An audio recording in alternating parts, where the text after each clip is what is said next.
छोड़ी लगा तो पतो गे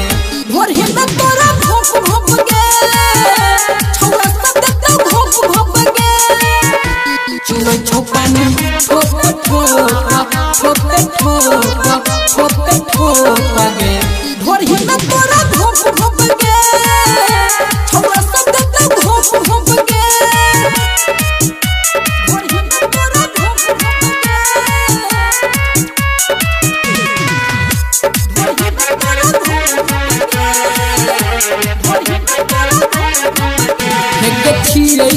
दरभंगा जिला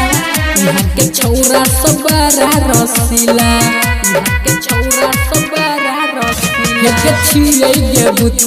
दरभंगा जिला यहाँ के छौरा सबरा रसीला खेतो वालो चोप गे ढोर हिना तोरा भोप भोप गे छौरा सब देखता भोप भोप गे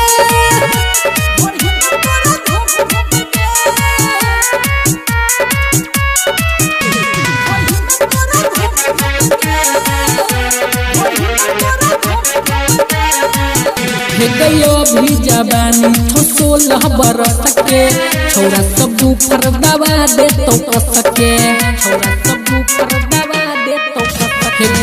भी जबानी 16 बरस के